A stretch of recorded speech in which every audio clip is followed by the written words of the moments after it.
जय श्री कृष्णा। राधे राधे। मैं हूँ सीमा कुमार राठौर और स्वागत करती हूँ आप सभी का मेरे चैनल द कृष्णा गुरु में। फ्रेंड्स, आज हम बात करने वाले हैं पशुपतिनाथ व्रत की संपूर्ण और सही विधि के बारे में।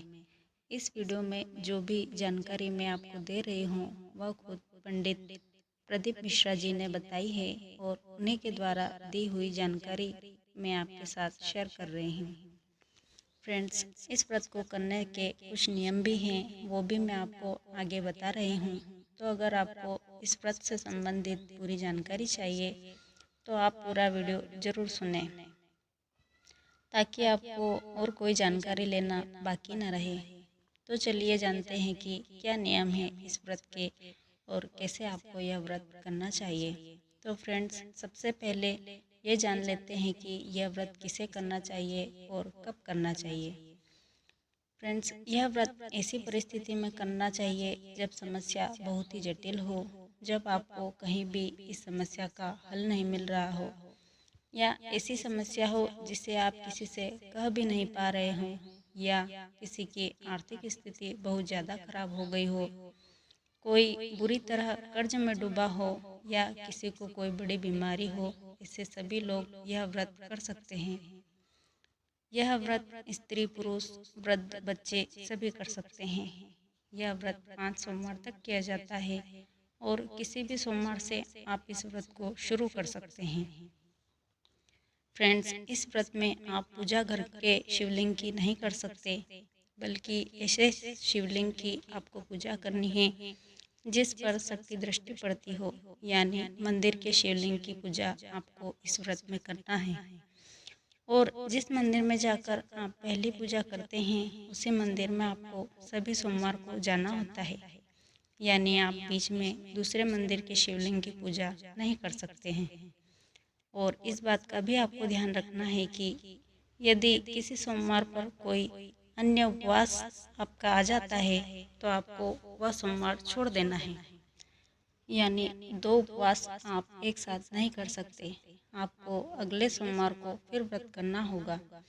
व्रत के दौरान यदि किसी सोमवार को आपको कहीं बाहर जाना आ जाए तो ऐसी स्थिति में आपको व्रत तो करना है, पर पूजा न होने के कारण आप इसे गिनती में नहीं ले सकते। इसलिए आपको अगले सोमवार को व्रत करना होगा।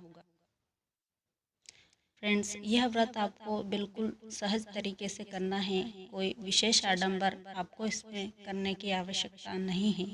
केवल आपको भोलेनाथ के प्रति पूरी श्रद्धा और विश्वास रखना है और पूरे मन से आपको यह व्रत करना है। कई लोगों ने अपने अलग अलग नियम बना लिए हैं और अलग अलग तरीके से पूजा करते हैं, परंतु आपको ऐसा नहीं करना है। शास्त्र विधि के अनुसार ही आपको यह व्रत करना चाहिए, ताकि आपको इसका पूर्ण फल प्राप्त हो सके। तो फ्रेंड्स, जिस दिन आपका पहला सोमवार हो उस दिन आपको सुबह स्नान करके थाली तैयार करना है। उसमें आप वो सभी सामग्री रख ले जो हम भोलेनाथ की साधारण पूजा के समय रखते हैं, जैसे ताज़ा जल, हल्दी, कुमकुम, चंदन, अष्टगंध, गुलाल, अबीर, चावल, मोली जिसे हम लच्छा या नाड़ा भी कहते हैं वो, और जनेऊ, धतूरा, बिलपत्र, पुष्प, धूप बत्ती, दीपक, प्रसाद और अभिषेक के लिए दही, दूध, चीनी, शहद, घी ये सब रख ले। अभिषेक की सामग्री आप अलग अलग भी रख सकते हैं या सभी को एक साथ मिलाकर भी रख सकते हैं। ध्यान रहे कि सुबह सामग्री आपको इतनी रखनी है कि शाम की पूजा भी इसी थाली की सामग्री से हो जाए, क्योंकि शाम को आपको पूजा में वापस यही थाली ले जानी है। दूसरी थाली आपको तैयार नहीं करनी होती। अब इन सारी सामग्री को लेकर मंदिर जाएं और पूरी श्रद्धा से बाबा की पूजा अर्चना करके वापस घर आ जाएं और थाली को संभाल कर रख दें। शाम को अगर हो सके तो पुनः स्नान कर लें, और अगर न हो सके तो केवल हाथ मुंह धोकर जल के छींटे डाल लें। और वही थाली जो आपने सुबह पूजा में ली थी उसे लेकर उसमें 6 दिए मिट्टी के घी के ले लेना है। अगर मिट्टी के दिए नहीं हैं तो आप आटे के दिए भी बनाकर ले जा सकते हैं। और प्रसाद के लिए कुछ भी मीठा बनाना है, जैसे चावल की खीर या साबूदाने की खीर या हलवा या मावा, यानी कुछ भी मीठा आप बनाकर रख लें। ध्यान रहे आपको प्रसाद के 3 भाग घर से करके नहीं ले जाना है। अधिकतर लोग इस व्रत में यह गलती कर देते हैं कि प्रसाद को घर से ही 3 भागों में बांट देते हैं, जो कि सही नहीं है। आपको घर से एक ही बर्तन में प्रसाद ले जाना है और घर से अपने साथ 2 प्लास्टिक की कटोरी या दोने कुछ भी रख लेना है, ताकि आप मंदिर में 2 भाग का प्रसाद नहीं रख कर आ सकें। अब आपको मंदिर में जाकर बाबा की साधारण पूजा करनी है। शाम को अभिषेक नहीं करना है और सभी इच्छा दिए बाबा के सामने रख देना है और अपना नाम और गोत्र का उच्चारण करते हुए और अपनी मनोकामना बोलते हुए 5 दीपक जला देना है। एक दीपक आपको नहीं जलाना है, परंतु आपको उस दीपक को बाबा के सामने रखना जरूर है। प्रसाद जो भी आप ले गए हो उसके बाबा के सामने ही 3 हिस्से करने हैं, तो आप 2 हिस्से का प्रसाद आपको वहीं उन कटोरियों या दोनियों में भरकर रख देना है और एक हिस्से का प्रसाद उसी बर्तन में रखा रहने देना है। और पूजा पूरी होने के बाद जब आप घर आएं, तब वह एक बिना जलाया हुआ दीपक और वो एक हिस्से का प्रसाद अपनी थाली में रखकर अपने साथ घर ले आएं। पूजा के वक्त आपको कोई भी सामग्री दूसरे की थाली से नहीं लेना है। सारी सामग्री अपनी खुद की ही होनी चाहिए। न ही आपको किसी और के दिए से अपने दिए के लिए तिल्ली जलाना है। आपको अपने दिए अपनी ही माचिस से जलाना है। अगर घर के 2 सदस्य यह व्रत कर रहे हों तो दोनों सदस्यों की अलग अलग थाली और अलग अलग दिए आपको ले जाना है। एक ही थाली से आप पूजन नहीं कर सकते।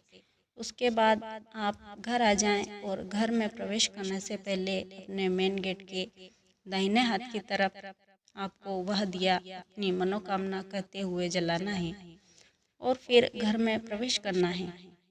और जो प्रसाद आप लाए हो उसे आपको स्वयं ही खाना है। किसी दूसरे व्यक्ति को आपको यह प्रसाद नहीं बांटना है। यदि प्रसाद ऐसी हो कि जिसे व्रत में खाया जा सके तो उसी वक्त ले सकते हैं, पर अगर प्रसाद व्रत में खाने के जैसा नहीं है तो शाम के समय भोजन करते वक्त भोजन के पहले सबसे शुरू में ले लें और फिर भोजन कर लें। इस प्रकार आपको 4 सोमवार करना है। 5वें सोमवार को सुबह की पूजा वैसे ही करनी है जैसी हर सोमवार को करते हैं। शाम की पूजा में आपको हमेशा की सामग्री के अलावा एक नारियल मूली लपेटकर और 108 कोई भी वस्तु जो आप भोले बाबा को अर्पण करना चाहते हों वो ले सकते हैं। चाहे वह 108 बेलपत्र हों या 108 पुष्प हों या 108 चावल के दाने हों या 108 मूंग के दाने हों, यानी जो भी आप अपनी इच्छा से समर्पित करना चाहें वो आप ले जा सकते हैं। 21 या 11 रुपए दक्षिणा के लिए आपको ले जाना है और पूजा करने के बाद उस नारियल पर मूली लपेटकर और उस पर पैसे रखकर वहीं भोले बाबा के पास रख देना है और बाबा से अपनी मनोकामना और व्रत को पूर्ण करने की सच्चे मन से प्रार्थना करनी है। और मेरा विश्वास है कि यदि आप पूरे विश्वास के साथ यह व्रत करेंगे तो आपकी बाबा हर मनोकामना जरूर पूरी करेंगे। फ्रेंड्स, मैंने पूरी कोशिश की है कि आपको इस व्रत से संबंधित सभी जानकारी इस वीडियो में मिल जाए, लेकिन अगर कुछ और भी बाकी रह गया हो तो आप कमेंट करके मुझसे पूछ सकते हैं। बहुत बहुत धन्यवाद फ्रेंड्स आपका इतना कीमती वक्त मेरे वीडियो पर देने के लिए।